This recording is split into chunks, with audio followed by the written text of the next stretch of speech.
Hello, everyone.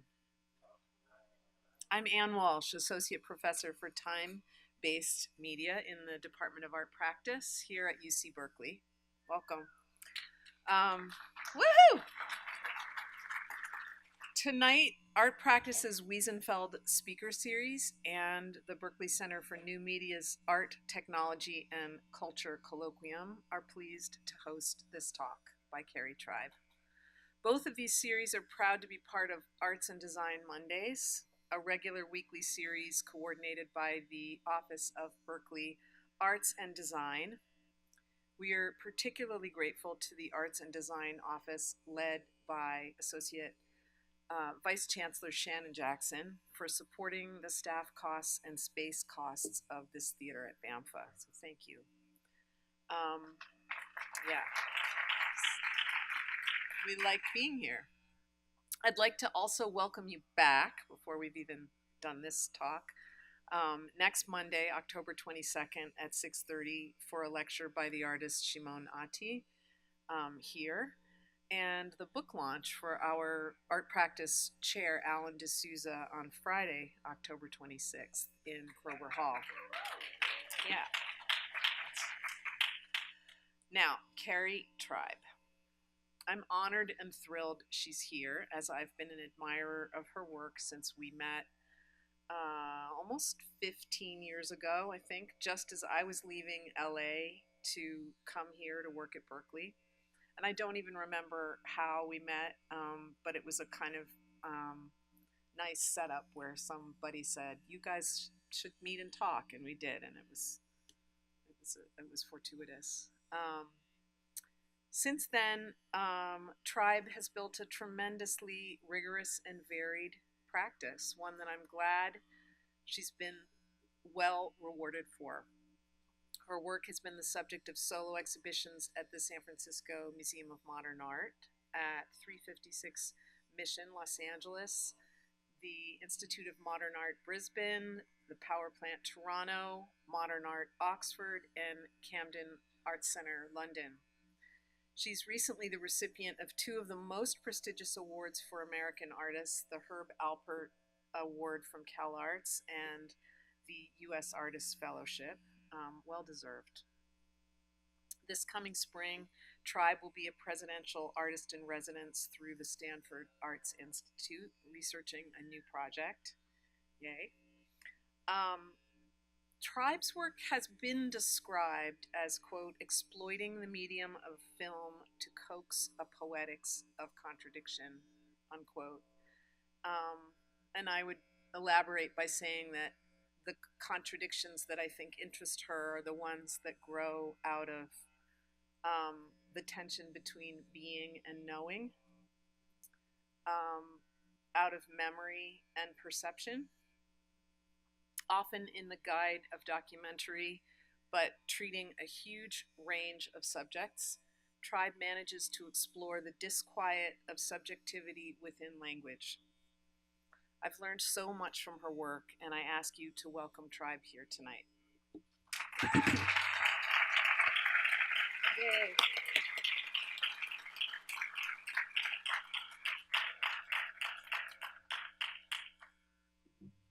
What a generous introduction. Thank you so much. And I'd also like to thank Greg Niemeyer, Ken Goldberg, Nicholas de Monchaux, Shannon Jackson, and Lara Wolf for the invitation and for making the logistics of this visit so easy for me. And thank you all, of course, for coming out and sharing your time and your evening with me. I'm looking forward to it. In the last couple of years, I've found myself thinking about what I recently learned philosophers called the hard problem of consciousness. That is, how it is that physical phenomena, brain processes, give rise to the conscious experience and the sense of a self around which all of our experiences orbit. And as I was putting this talk together and thinking about which pieces to include, I started to see echoes of this kind of question as a thread that runs through particularly my film and video works, which is mostly what I'm going to talk about today. And I thought I'd share a selection of works dating back about 15 years that seem to touch on this question of what it's like to be embodied what it's like to have an inner perspective on the world, and a self that craves some experiences and runs away from others. And in particular, probably of most interest to me, how it is that we feel we really know one another, at least sometimes, at least some of the time, and in certain circumstances. As a parent, this question arises unrequested on a daily basis, and I find myself entangled in all kinds of wonderful and also sometimes really awful ways with these two small humans that my partner and I apparently collaborated on. And I have a tendency to bring all conversations back to parenting, which can get really old. So I think I will kind of leave my introduction there and try to dive in because I'd like to show a whole bunch of work. The first piece I wanted to show is a project that I made in graduate school at UCLA called Here and Elsewhere. And this is a picture of it installed. I think it's a pretty low-res picture from my thesis show. And just want to introduce the piece. I'll just show a clip quickly, but essentially it's a kind of a large cinematic rear projection of two projectors side by side. So this is back in the days of that 3:4 aspect ratio. So what's produced is a kind of panoramic looking image, but it's really two images side by side played simultaneously. I'll play a little clip of the piece and just mention now that it's structured around an interview with a 10-year-old girl named Audrey. She's not 10 any longer. And there's an off-screen voice that you'll hear asking her questions, which belongs to her father, who's Peter Woolen. And Peter Woolen's questions are scripted. I wrote them with some support from Peter, based on a film that I'd seen myself, and Audrey's responses are unscripted. They're her own. Does your existence depend on your body? Yes. So if you only have one physical body, then you only really exist once. Yes. But is your body changing all the time? Yes. If it's changing, does that mean there's an old you and a new you? I guess so. How can you be the same you? Is it just an idea? You said ideas exist. I think I'm still the same me, but I'm different, but I'm still me.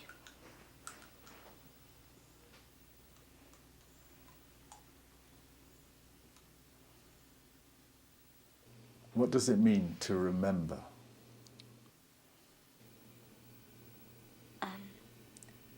To hold a place or scene in your mind which was in the past. So can you remember anything? Can you remember the Roman Empire? No. You can only remember what you see and what you feel and what you touch and what you taste.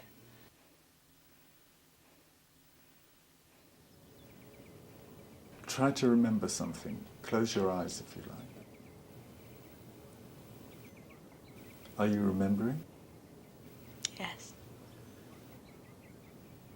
When you remembered just now, where did you go? Did you go back in time?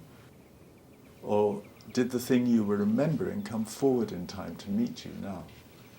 I think they came forward in time. So do you think memory happens in the present, or does it happen in the past?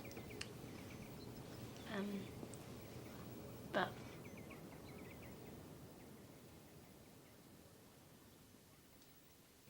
If I said, oh, back in the 1970s such and such happened, would you know what I meant? Would you know what I meant by the 1970s? yes. What do you see when you try to imagine the 1970s? I don't see anything. It depends what you said. But just the 1970s in general, I can't see it, but I know there is the 1970s. What do you see if you try to imagine the 1970s? I don't see anything. Was it a long time ago or a short time ago? Long time ago. Have you been alive for a long time or just a short time? Compared to some people, a short time. Compared to some people, a long time. Feels like a long time. Because it's my life, and the year seems to be like so slow. Being 10 years old, I mean, if I was 63, I would think it was a long time. Also, if I was 2, I would think it's a long time. It's because, in some aspects, I think it's a short time. Okay, so I mentioned the questions were scripted, partly from me, but really they were inspired by this made-for-TV miniseries that Jean-Luc Godard and his partner and collaborator Henri Meville made in the 1970s called France Tour, Détour des Enfants, which I stumbled upon in some grad school research. And Godard was asking these really fundamental, critical, progressive questions of the 1970s about feminism and labor, and questions that resonated with things I'd been studying in graduate school about the image and existence and the institutionalization of power. And this little girl, Camille Virolot, just wouldn't take the bait. And she's so amazing because she, as much as I wanted to identify with Godard as this kind of father figure, and I felt like I was sort of a student trying to live in his footsteps or something, it was really this little girl that I identified with as this person who was like, and yet I have these experiences and I know them to be true, and they're true in an embodied way that maybe theory doesn't describe, but that means something to me. So I'll spare the long story of how I ended up finding this little girl, but it was really Audrey Woolen who kind of inspired the project that I made, and Peter Woolen, her father, who's a famous film theoretician and who's the first to write in English, I believe, about Jean-Luc Godard, kind of came with the package. I was looking for someone to play this voice-off character, and Audrey's mother, Leslie, said, well, it'd be a nice chance for her to spend some time with her father. Why doesn't he do it? So it's really all about her. And I wanted to bring it up now because it's the first time I'd made a work that was multi-screen, and as you'll see, I'm starting to notice that this idea of 2 screens or a bifurcated vision or a doubled vision comes up a lot in my work, but it was the first time that I realized that one could use a kind of camera move and certain tropes of the moving image to try to underscore thematics that I was interested in exploring in the questions. So you walk in and you might feel like you're at the beginning of the piece, but it's a loop, and these questions around epistemology and representation and identity kind of circle around, and there's no real beginning. And I'm used to having this idea of a perspective on the world being positioned, and the more, the broader, the wider the lens, the more you can take in. But in this case, just when you think you have a stable vision, things start to slip in the middle or fall out of sync. And so this was it's kind of a breakthrough for me. And I should just also mention that the funny thing happens when you make work that's involves real people in real time, where you never really know what's going to come next. And so while I was thinking about this idea that I was introduced to through the writings of Roland Barthes, the idea that a photograph can document the past, but also when that past includes something that's no longer present, in Barthes, it's the man condemned to die, a photograph of him on death row, and he's dead, he's alive and going to die and already dead in the moment of that photograph. So too, this piece functions for me now because for some reason this piece is very popular and is always kind of showing somewhere around the world. And in this piece, Audrey's always 10 and her father's always in his 60s, and they always have this kind of relationship. But in fact, Audrey's all grown up. She was my student briefly at Cal Arts. She's an artist in her own right.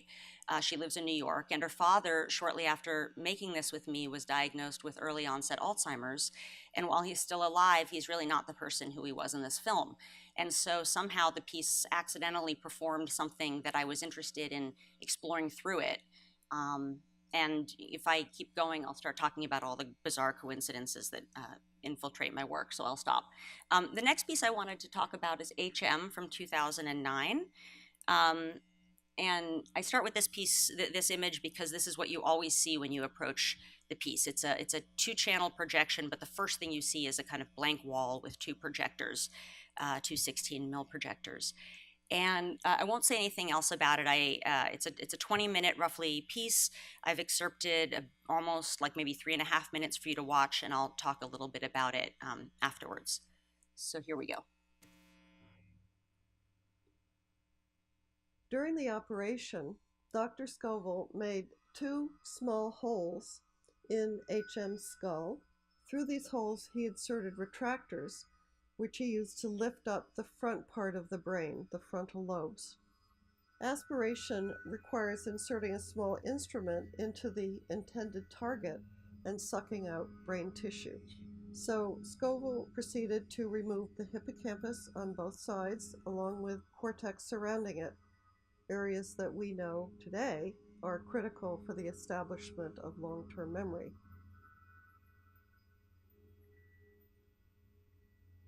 Henry, what are you describing?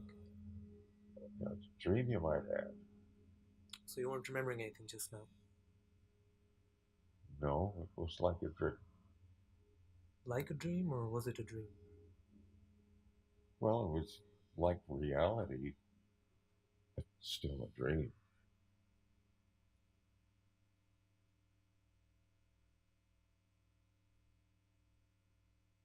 HM made a good recovery from the operation, but it was immediately apparent that he could not lay down new long-term declarative memories. His immediate memory was fine, but the instant something distracted him, he lost all sense of what had happened just moments before. We now know that immediate memory lasts about 20 seconds. HM could therefore remember information for about 20 seconds before it was gone forever.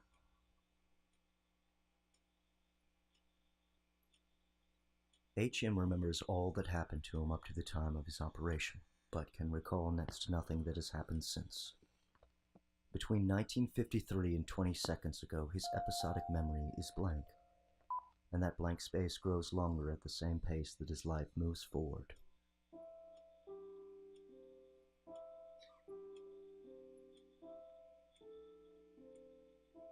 I grew up in West Hartford, Connecticut. One of my best friends lived across the street from me. Our houses had matching floor plans. We used to walk to school together, play hopscotch together. We even made a walkie-talkie with 2 tin cans connected by a string that spanned the street. My friend told me that her father was a neurosurgeon, but I had no idea what that meant.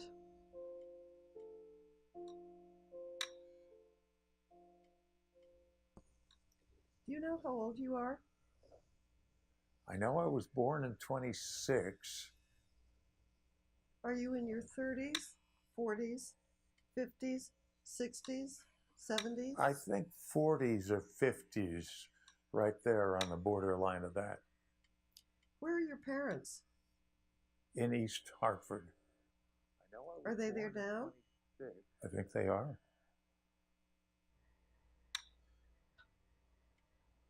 Years later, I found myself reading about a brain operation my friend's father performed on a young man trying to cure his epilepsy.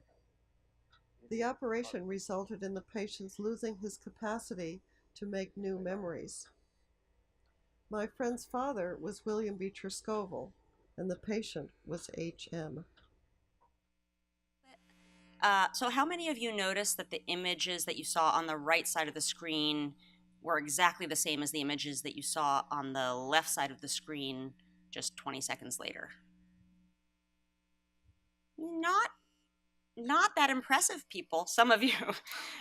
No, it's good. I don't want you to notice that because, as we know from research done on patient HM after this removal of the temporal medial lobe regions, including the hippocampus on both sides, because of that, we know that working memory in humans typically lasts tens of seconds, about 20 seconds. And unless you're actively paying attention, or unless for some reason an experience makes a strong impression, maybe you're flooded with stress hormones for one reason or another, you're likely to forget what just happened afterwards. So, and I think for many of us, this is really present right now, given the recent testimony of Christine Blasey Ford and the talk of norepinephrines in the brain, and why these memories that she has from her teenage years are seared into her memory in a way that for someone else, maybe it didn't have the same effect. So basically, unless you're kind of trying to figure out that relationship between the image on the left and the image on the right, or you're particularly taken by an image on the left and still thinking about it when it comes up on the right, you're likely not to really notice that you're watching each frame of a single film twice, two parts of one film offset by 20 seconds, or about 12 feet of celluloid, even though you've walked right past the apparatus that makes it pretty obvious that that's what's happening. So thanks to Henry Molaison and the scientists who studied him, including Suzanne Corkin at MIT, whose voice, the female voice that you heard in that, narrates much of the film. And by the way, his brain is now in lots of very slender slices and available online for scrutiny, and continues to reveal lots of interesting information about how memory works. We know a lot, really, about the neuroscience and the cognitive effects that produce memory. But then I also came across these transcripts in my work with Suzanne Corkin, who I need to say was incredibly generous with me, very enthusiastic about my project, really an open book, came out to the opening of the show and everything.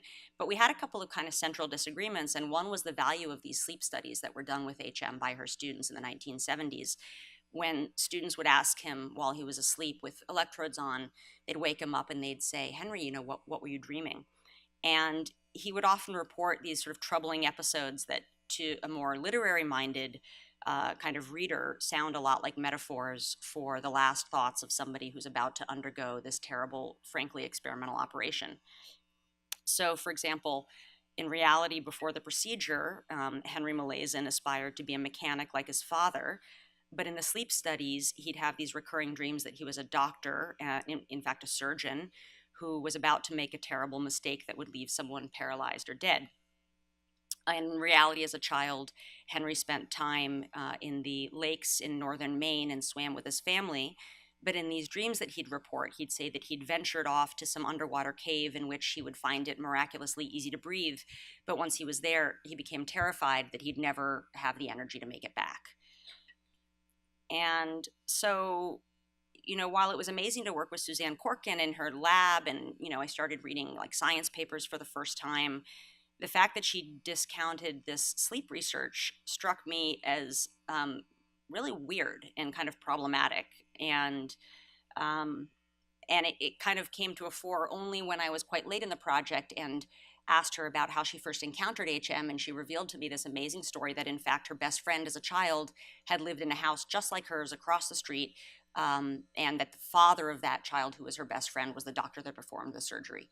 So I mentioned earlier that I, could go on and on about the value of coincidence and synchronicity, but I probably shouldn't. So I guess the point I'm trying to make is that this kind of bright line around what is scientifically quantifiable, around what's biological or bodily, kind of misses a point that seems fundamental to me, which in this case is that Henry knew there was something wrong with his brain, but he couldn't quite remember what. And I guess for me, the point is that we all find ways to account for the past in the present, but also for our present in the past, especially when the past that we're trying to make sense of is traumatic, or in a case like Henry Molaison's is literally something unimaginable or unimageable to the subject who lived it.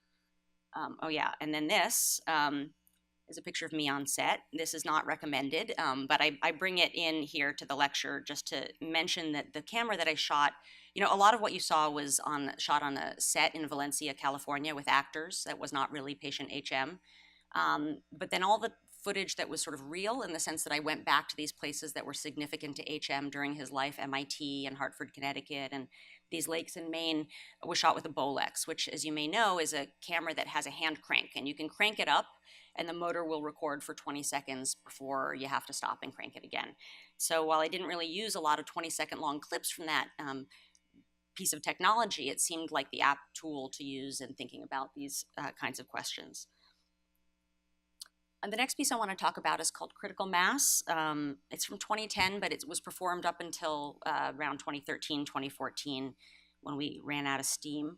Has anybody ever seen Hollis Frampton's Critical Mass? Yeah. So you know what it's like. I'll describe it for the rest of us. It's a young man and a woman have a conversation. You see them there, and it quickly erupts into a screaming argument that goes on and starts going around in circles. But what we see and hear isn't actually the linear argument, but rather what Frampton did with that footage, which is to shoot 3 rolls of film back to back and 1 long recording of magnetic audio recording for sound, documenting this improvised argument between 2 film students that he met at SUNY Binghamton. And that original pro-filmic event took about 8 minutes. And then he made 3 copies of the film and snipped them into little pieces and reassembled them so that the film moves forward, but only kind of in a 2 steps forward, 1 step back fashion. So as you're watching it, you're experiencing also this kind of critical mass of understanding, or the implosion of understanding, or the misconnection between these 2 people. And I saw this film in a movie theater in LA, and I totally loved it. And I loved that it was, I loved that it was from the 70s, because that's like this moment that I have a lot of projected sort of fantasies about. And I loved that it was highly structural, and that it was, kind of human, but had been somehow abstracted. But I also loved that this argument that this hetero couple in the 70s was having was like so familiar to me from my own life and from our contemporary culture now, where you've got this man who wants more freedom and he doesn't want to be, held down and pinned down and where have you been, and this woman who just wants to connect and wants honesty and understanding, and it just ends up kind of imploding. So I had what I like to call one of my dumb ideas, which was to see what would happen if you took the film out of the structuralist film. And I basically tried to reconstruct, by watching the piece over and over and over and over again, what this original argument between this couple really was. And from there, to realize, knowing that he'd made 3 copies of the film, how it was that he might have edited it. And from there, to develop a kind of musical score as a script that I had this idea maybe 2 really talented actors could memorize and perform live. And it took like 6 months. It took like 3 months for me to figure out what the script was with the help of performers, and then about 6 months of intense rehearsals before they were able to do it. So it was performed at the Hammer Museum in Los Angeles first, in LAX Art, and then at the Walker in Minneapolis, at MoMA in New York, and the Tate in London, which is where this picture comes from. And the actors that you'll see they're amazing. They're Emily O'Hara and Nick Huff. And they contribute a great deal to the interpretation of this piece. And what else do I want to tell you? It's just really different when you see it in a theater. If you could imagine somehow the 2 of them standing here in front of you having a blowout, it's kind of excruciating when you're in the room with it, as is Frampton's film, frankly. So anyway, it's a 25-minute film, and then my performance is 25 minutes long, and I've got like a 2.5-minute excerpt to share with you, which should be playing right now, and is not. Let's see. I just had to get away for a while. That's all. Get away for a while. That's all. Had to get away. That's all. Had to get away. And I wasn't far. Yeah. And why don't we just why don't you just go away permanently? Why don't you just go away permanently now? Huh? Permanently now, huh? Just make it, Look. Just make it. Look. Let's make it. Just make it. Look. Let's make it a little bit more permanent. A little bit more permanent. Because I don't dig this shit. Dig this shit. You know. I mean, you owe me. No. I mean, you owe me a little bit. You owe me a little bit of courtesy. Like a phone call. well, I'm Like a sorry. phone I couldn't get. I'm sorry. I couldn't get to a phone. Couldn't get to a phone. Own. This is going absolutely no place. Absolutely no place. It's going Perfectly all right. It's going Perfectly all right. Into All right. circles. Where were you? All right. Where were you that you couldn't get to it? And were you that you couldn't get to a phone? I'm at you that you couldn't get to a phone. None of your fucking business. Business. You don't have to know. Own have to know, and it's not to know, and it's none of your business. Business. All right. All right then. Your whole trip is none of my business. The whole trip is none of my business. I don't ever want none of my business. I don't ever want to see you. Get the hell to the apartment. Get the hell to the apartment. Clear the apartment. Clear out your crap. Air out your crap. Just get out of my life. Just get out of my life. This I don't need. I'm not getting the fuck out of any apartment. I'm not getting the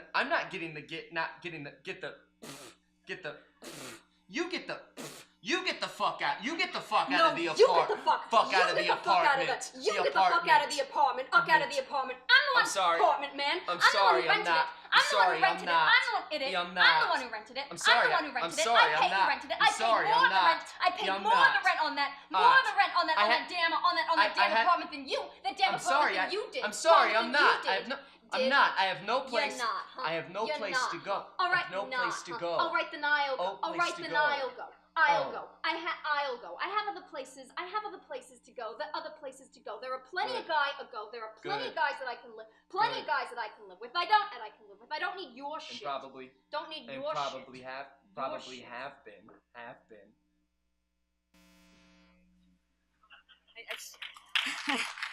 But yeah, they're amazing. I heard somebody in the audience go at the end, which is exactly how I felt watching this. It's like, even despite all the editing and the staggering and all the distance, you kind of can't help but empathize. And so that was something that was interesting to me. And I should just say maybe a couple of words about this idea of the 70s.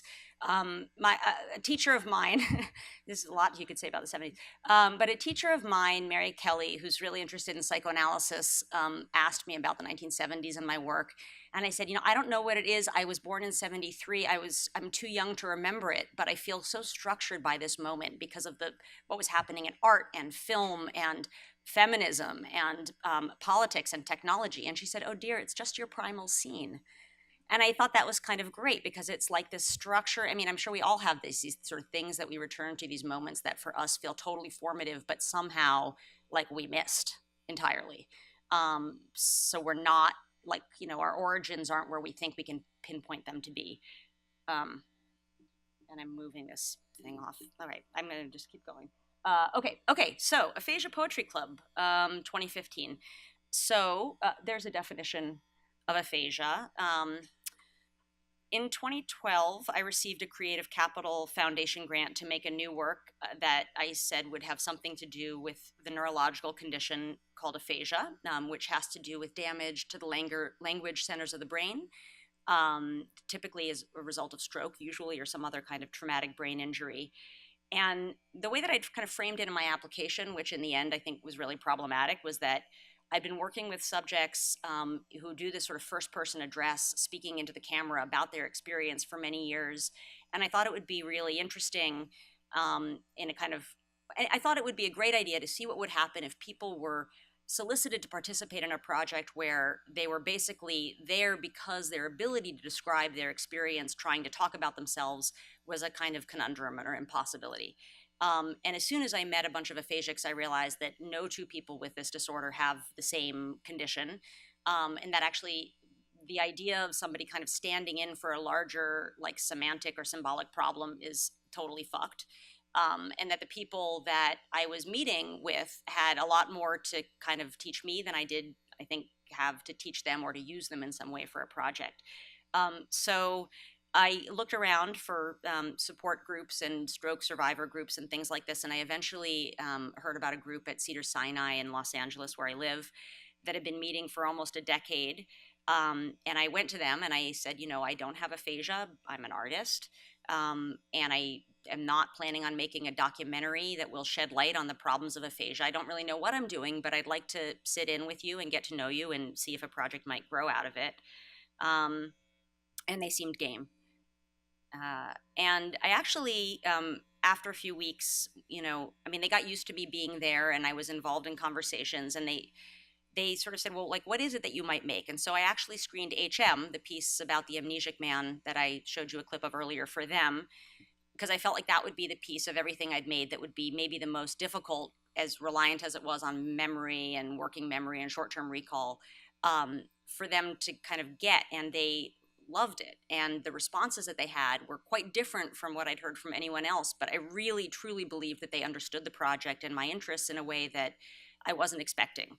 They intuited a lot out of it, and they had a lot of really good questions. And so we started talking about what kind of project I might make with them, and how they would feel sort of performing as themselves in a project for an audience that largely wasn't aphasic. Of course, they'd be welcome to come to it, but recognizing that there's a real difference between the people participating in the project through words and the people that were watching it or listening to it. And after a certain point, they started teasing me, and they said I was just being really neurotic. And at this point, I was an honorary aphasic, and they didn't care what I did. They trusted me, and it would be fine. And I also started to realize I was going to this group not really for the project, but actually because I loved going to this group, because the patience and the quality of listening in the room and the ability to be oneself unselfconsciously was like something I'd never experienced in a room full of strangers. And so I really started to love going there and developed quite close friendships with a number of them. And I recorded interviews with a dozen or so members of that group. And in the end, I ended up working closely with 3 individuals whose voices narrate a large scale, it's like about 60 feet wide, 3-channel installation that I called the Aphasia Poetry Club.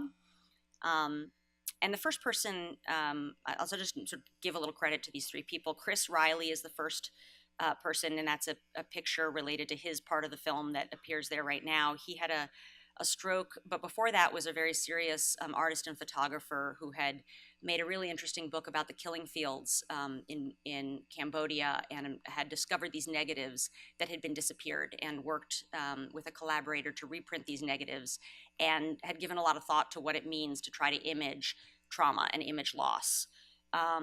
And he's incredibly optimistic and very articulate in this kind of funky aphasic way. And I identified with him a great deal, and so I knew I wanted to work with him. And the second person in the project is named Dale Benson, and the animated image you see there is from a kind of climax to his part of the film. Dale's a Vietnam veteran, a former Navy SEAL who developed PTSD, and when he got back to the States, he became a Hollywood producer, and he worked on Rambo, I think all of the Rambos or a bunch of the Rambos. And then he had a stroke. And after he had a stroke, he found it very hard for people in the film industry to take him seriously. And his greatest wish was to make this animated film for children that would play on television, in which animated characters could really, truly communicate through music. And I tried to work with him to produce such a thing. And I started to realize that it was very important for Dale to have this project be something that was always one step in the future. And as we got closer and closer to it, it became clear that finishing it would have been a real problem in his life in a lot of ways. And so we came to the agreement that I would build a sort of set of avatars, animated avatars for Dale in the film, because you never see anyone in my film who's actually speaking. And the part that's right there is from a climax of his part of the film, in which there's a sort of song and dance number that involves my voice and my husband and our little kids playing different characters, singing along to kind of Dale's version and vision. And the third subject in the film is named Laura Romero, and she's my age, and she happens to share my birthday, and she lives very close to me. And she was a creative director for an internet company, and her husband was an artist who had studied at Arts Centre, where I teach, and so I really naturally identified with her as well. And the 3 of them kind of take turns narrating this half-hour looping installation, talking about their lives and their interests and their experiences with this condition of aphasia. And while we never see them, each has a really distinct kind of footage and a mode of editing that seemed appropriate to try to kind of bring their voice in a way to life, to give a kind of picture to their voice. So I'll show you a brief excerpt. The film is about 28 minutes long. The excerpt is about 2 minutes long. And this excerpt comes from a part that's towards the end of Laura Romero's part of it, which touches on images that occur throughout the film. So it seems like a useful little excerpt to give you a sense of the work.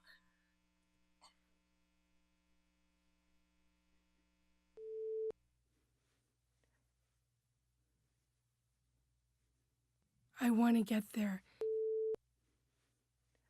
I want to try to get there. It's almost right there. But I can't get to it. It's almost there, but I can't get to it. But I try to get to it. Is that weird? I'm aphasic, and you're an artist, but we have a commonality of trying to express ourselves. That's what I think is common, is that it's the same. At least for me, that's why, I don't know, we entrust you to use you through it because it's like 2 layers deep. But trying to get you, I don't know. I know what, even now, I know what I want to say, but I want to say it more eloquently and write it down or try to figure out all these ways. It's not coming the way I want to, but regardless, it's the same experience, right?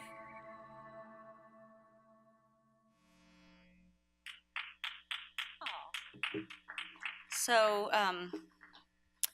I chose that excerpt also because Laura so beautifully articulates the struggle that aphasics have to express themselves, and also I think the struggle that I felt over the years, trying to figure out how to get these things that are art projects and don't have to adhere to any pre-existing parameters, to do justice to the questions that I was thinking about. Like, I have a lot of anxiety around making work and a lot of struggles around finding the form and the right way to say something. Because as an artist, the way you say it is what you say. And so I felt like Laura really nailed this idea that, while of course it's not the same experience, an artist like me struggling to find the right form to express myself, and a person who has got aphasia struggling to find the words that they used to know. But, I think together we sort of developed these tools that helped me understand why I was drawn to this disorder in the first place. And probably really helps in a way, working with these people helped me kind of understand why I'm an artist or why I keep wanting to make art, and that there's something in that kind of struggle to figure out how to make something that will land for the viewer, that I can have confidence is, supporting a kind of enacted experience for them that I want us all to have. But none of it's certain. It's not quantifiable. It can't be scientifically proven. So I want to move on to the next piece. How are we on time? I feel it's getting late. I'll move on. So this is an exhibition that I did in Mexico City in 2017 called The Word, the Wall, La Palabra, La Pared. If anyone is a native Spanish speaker, I apologize for my accent in advance. And I think I mentioned early on that I have this kind of parallel practice of making objects and images. And it didn't seem to make sense to bring many of those in, but I thought I would touch on them here. Basically, in 2017, shortly after Donald Trump took office, I was invited to do a solo show in Mexico City. And I'd never been to Mexico City, and I wasn't really sure about how my work, which has a lot of talking and a lot of talking in English in it, might function there. And I was also worried about my Spanish, because I used to be almost fluent in Spanish, but I had kind of all but forgotten it in the years since I had studied it in college. And so I started with this image because I think I felt a little bit like this plant. But Chris, the aphasic photographer who I mentioned had participated in the last video, had said something really interesting to me while we were working together, which is that after he had his stroke, he continued to take photos, but now he would always turn the camera upside down. And I never really got to the bottom of this, or why it was, and if it had to do with difficulty in controlling his right hand with fine motor skills because of the left hemisphere stroke that he'd had, or if it was that his whole world had kind of been turned upside down and the only accurate way to represent it was to turn the camera itself literally upside down. But to me, as to many of us, I think in the initial shock after Trump was elected, everything seemed upside down. And so that kind of thread of an idea or a connection inspired a project that involved turning the gallery upside down in a certain respect, where these photo lights that should be illuminating plants are installed on the ceiling.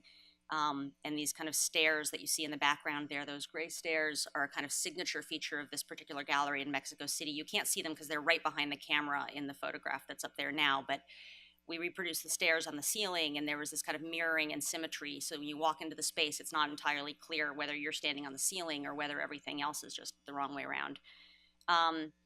And what else? The plants there have these names in Spanish. They don't have the same names in English, but they're names of body parts in animals, like pata de elefante, which is the plant in the foreground. It's like an elephant's foot, or cuerno de cabre, which is the goat's horn. And then there was this wall that was really dumb. When you first walked into this gallery, they had beautiful full-size windows facing the street, and you'd walk in the door and immediately be faced with this gigantic wall. And there was so much talk at this point in Mexico about the wall that Trump was insisting on building, that it just seemed ridiculous to like leave a wall like that I didn't need anyway in place. And so we tore down the wall, and out of the remains of that wall, we reconstructed a new space that worked well, I think, as a projection site for a little video that I made. And it's a bilingual piece, with Chris speaking his aphasic and funky English and me doing my best to try to sound natural in Spanish. And it traces a kind of series of coincidences, that aren't really part of the clip I'll show you, but you can sort of trust me, they're there. It's an 8.5-minute piece, and I'll show a 2-minute excerpt. You'll hear Chris first and then my voice afterwards. Brain? Molecules, billions, atoms, spiraling, speaking, and thinking, and speaking, but concentrate, keep going, talking more, but slowly better.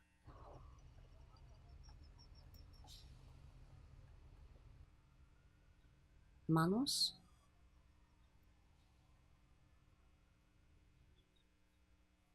dedos, dientes, codo, nariz, dedos de los pies, piel, oreja, pies, otros pies, zapatillas,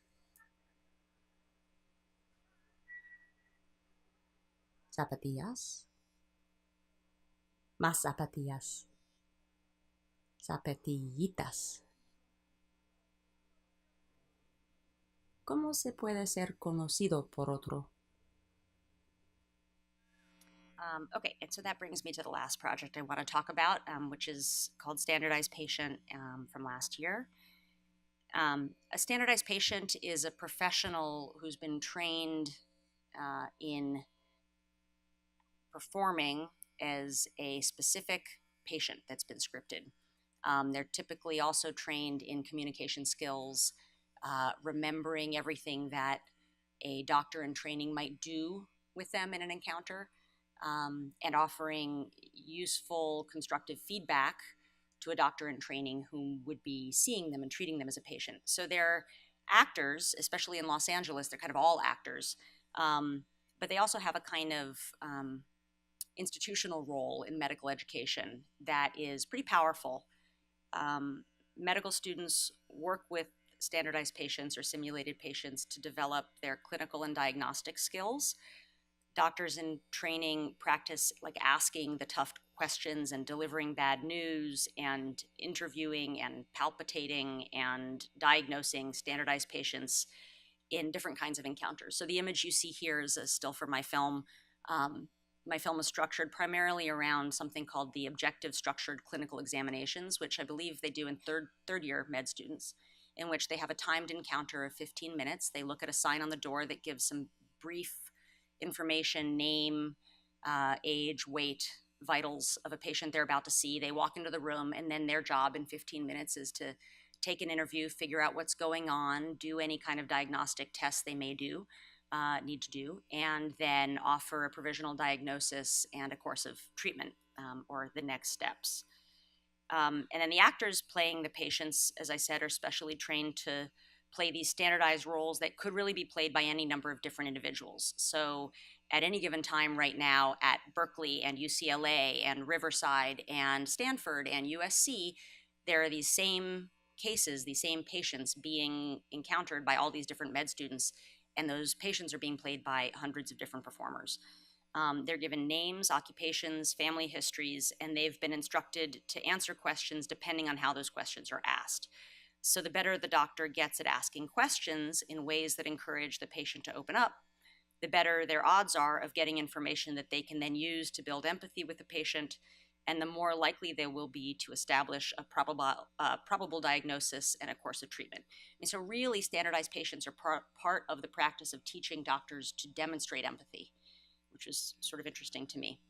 And then in some exercises, SPs and students debrief afterwards, and the SPs offer this kind of constructive feedback. But in these particular exams, as soon as the door closes and they run out of time, as soon as the buzzer goes off and they run out of time, the doctors thank the patient, leave the room, and then the patient jumps off the gurney and rushes over to a little computer terminal where they quickly type up their reports and evaluation. And so what they say about how the med student performed has an impact on that med student's grades. So as somebody who's worked for years with actors and really empathized with the position they're in, where as artists, their body is their work, their voice, and the way they express, and all these things, the way they handle themselves in an interview, all of this is kind of up for judgment and evaluation. It was like, kind of really satisfying to know that some of the better actors who are good at communicating responsibly with these med students are actually empowered to grade and give feedback to the med students. So there's sort of power dynamic and inversion.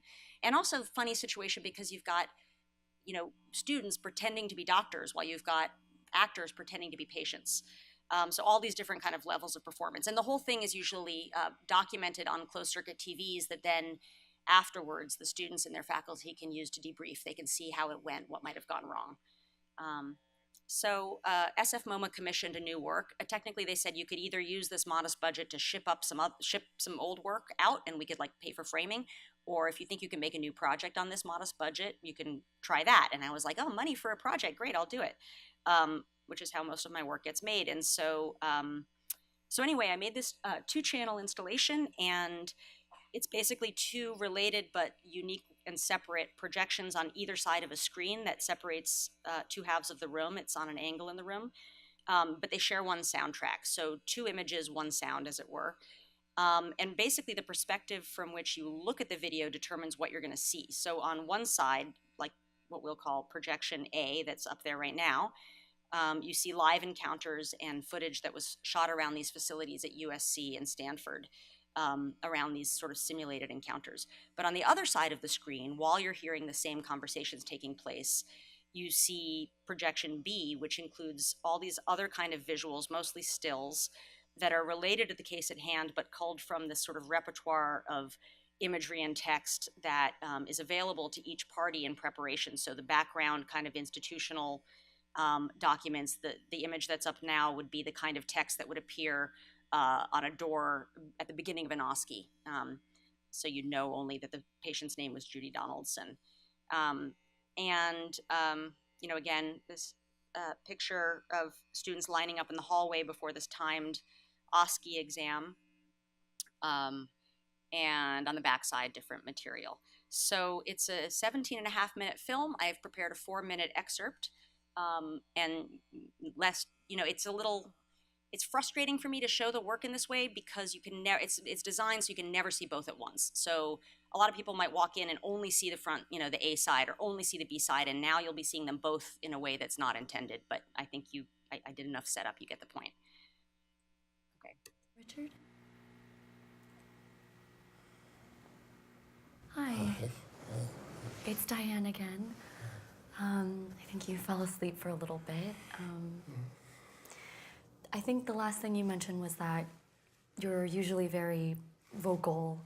I had recommended that you don't hesitate to let people around you know what it is that you want. And hopefully in that sense, you'll be able to have clearer communication and not have to expend as much energy. Time out. Time out? Okay. Okay, Diana. why don't you come back? And then, okay, where do you guys want to go next? Dada has brought us up to a very good point. Are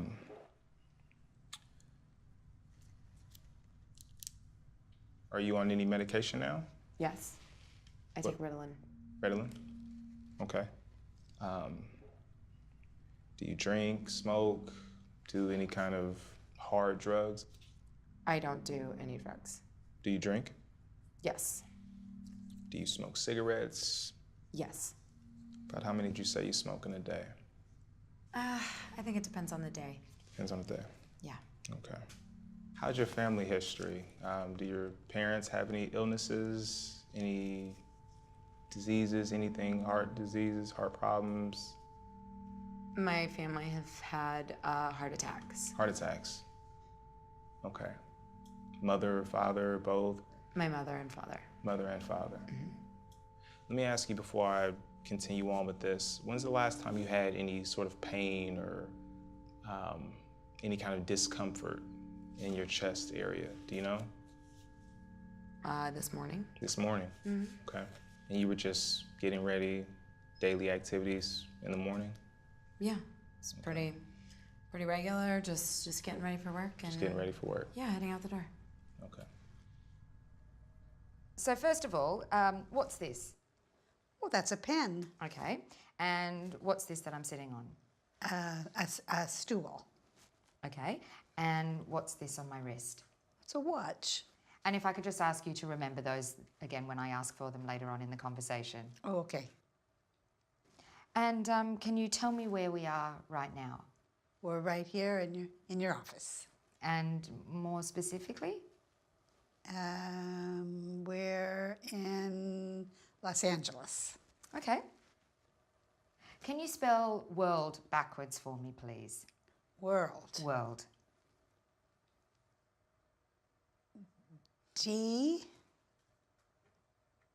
R L W. And can you remind me what those three objects were? Oh, yes. Pen and floor and chair.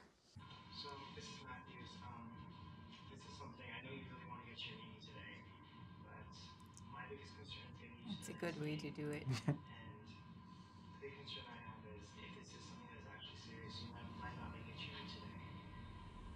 What I'll do is I'll have the nurse come and accept the EKG machine. I really hope that you consider staying to get these tests done. They're really important.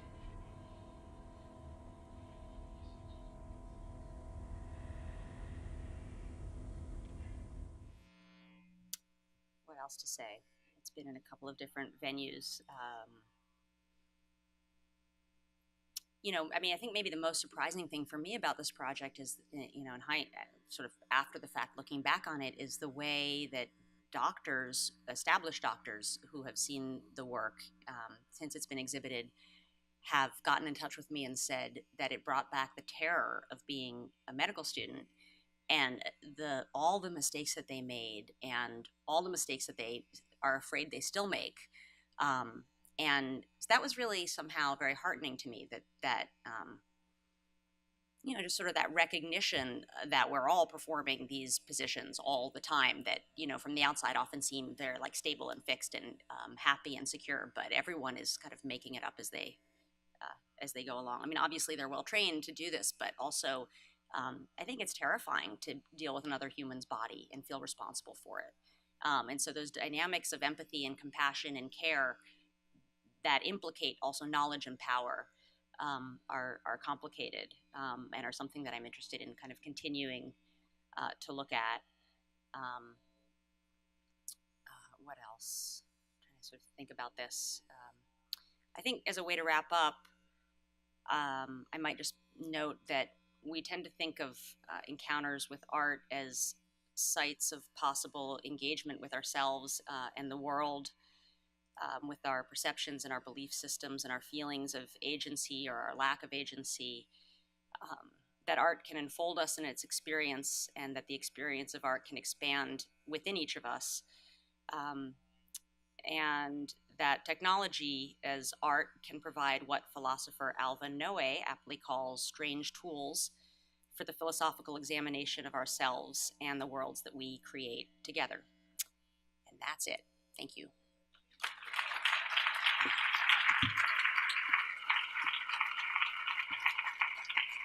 So for me, the fun part of this, I know some of you are probably here longer than you intended to be, and no hard feelings if you want to leave, but I think we have time for a few questions and answers, and that's the fun part for me because I talk about this stuff all the time.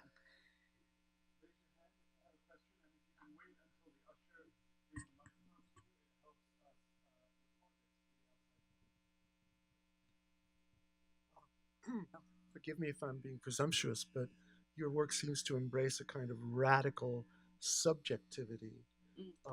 And I wonder if there's, as you look at it, having been there at the genesis of these memories that are fading even as you put your thing together, do you find yourself ceasing to believe in an objective event that happened? Right? I mean, how would you measure such a thing? I think objective events happen. I think that their meaning is largely subjective. That we may encounter the same world, and based on our backgrounds, have different experiences of it. But I do believe the world out there exists, and I think it's important that we continue to believe the world exists, because if we don't, then and we just become purely sort of involved in the way we think about things, all kinds of harm come to all kinds of sentient beings that could readily be avoided. I don't know if that answers your question, but I do believe in the world outside of thought. Yeah. Thanks for the presentation. I love your work. And I have a professional question about how it's presented and packaged, because it's so tight, the aesthetic, and so clean and so precise. But the subjects you're talking about are kind of blurry, and they want to slip away. And they're very fragile and full of empathy. So is the strategy of tight packaging required as a kind of an armor or structure to make the fragile stuff happen? Yeah. How do you work that out? And the same goes for your presentation. It's so clear and so precise the way you lay it out. But actually all your subjects are kind of wild and unstable. Oh yeah, that's nice. No one's ever quite put it that way. Thank you for that question. Yeah, I mean, I don't know. I'm kind of like in the thick of things when I'm making these projects, and usually at the end they kind of come together, and it's a lot of, like editors will say that most of the film is on the floor still. I don't know if anyone says that. I said that completely wrong, but yes, you know what I mean. Most of what we shoot is on the floor, and the same goes for the ideas in this work. I mean, I start out thinking that, like this project that I'm ostensibly doing at Stanford is about cognitive neuroscience and consciousness and anesthesia and philosophy of mind and how we teach critique in art education and how we teach anesthesiologists. It may well not be about any of those things. Hopefully it'll be something that can be like 10 minutes and watchable by someone. But if you make a map the size of the world, then you're just living in the world. And so as someone who's making these representations, I think my job is kind of to synthesize and but I wasn't trained in filmmaking, and often at the end of, once I get in the editing room, I'm like, oh my God, if only I'd gone to film school, I would know how to get what I want. But maybe I don't. Like maybe it's better that I kind of function like a documentarian, and I sort of set up these situations, and then things happen, and then I'm shooting them, and then I'm kind of figuring it out along the way.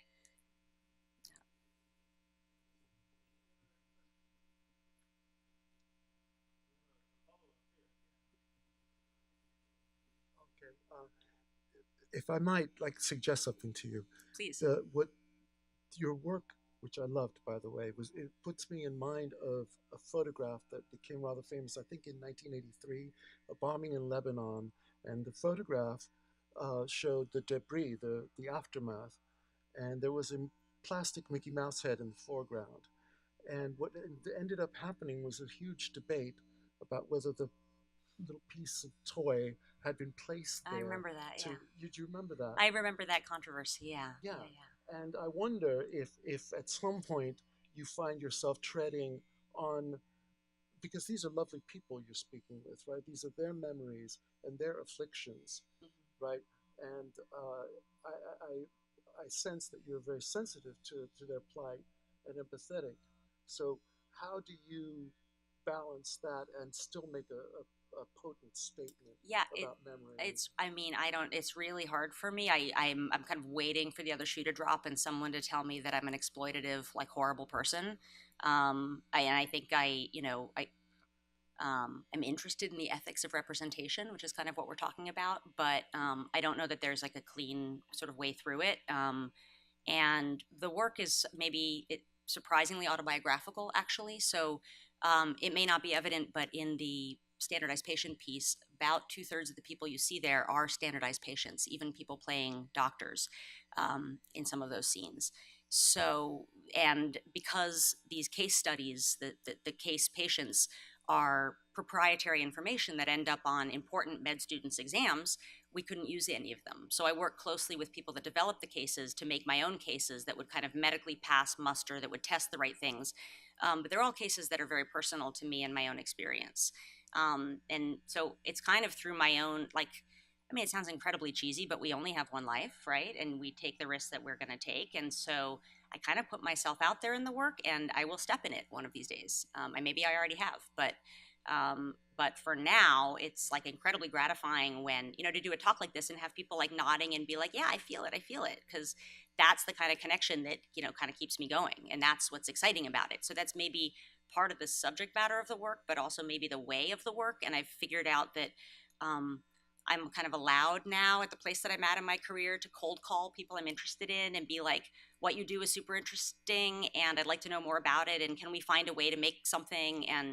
But there's a lot of trust involved. And I also tend to do what documentarians tell you never to do, which is I show my subjects the work in progress a lot, which maybe I wouldn't always do, but particularly in the project with people that have aphasia, it was important that they see it, that their significant others see it, that people that they trusted to help them make sense of what it was saying thought they would appreciate it, that it would work.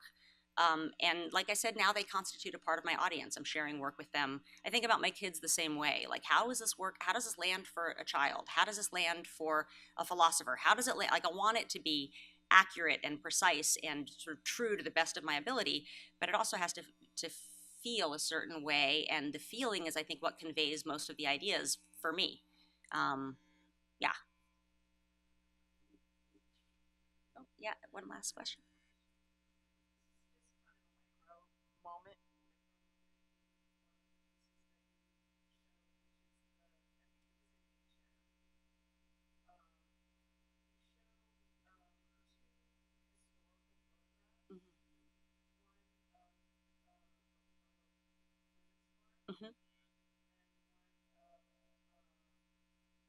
Civil rights protesters being hit with a fire hose, and they come up with the wrong dates. Oh, there you go.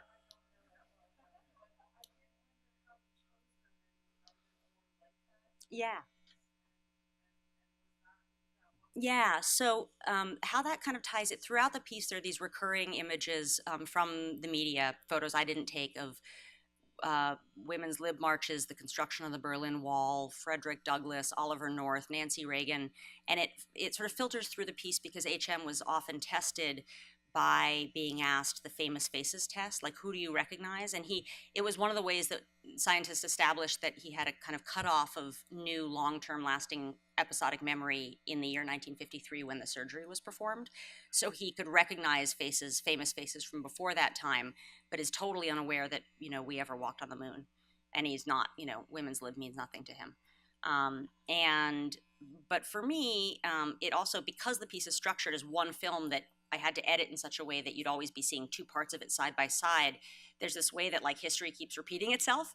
And so at times, there may be the right year sometimes and the wrong year other times. And those wrong years, again, have a kind of anecdotal, personal reason for being there. 2002 was the year that I made Here and Elsewhere and started thinking really seriously about this sort of second wave feminism and what happened to it or didn't happen with it. And so, yeah, and it's been interesting for me, though, now that you bring that up, to see how younger audiences, we're like younger, the audiences for the work are probably the same, but I'm getting older than my students. So, when I was like, everybody knows who Nancy Reagan is, But no, they don't anymore. Actually, you don't recognize, like, who's Oliver North? There's so many more important people now.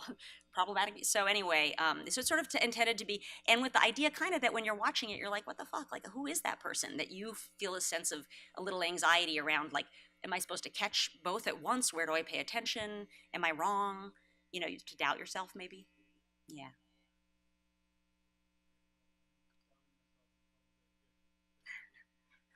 Okay, thank you. Thanks.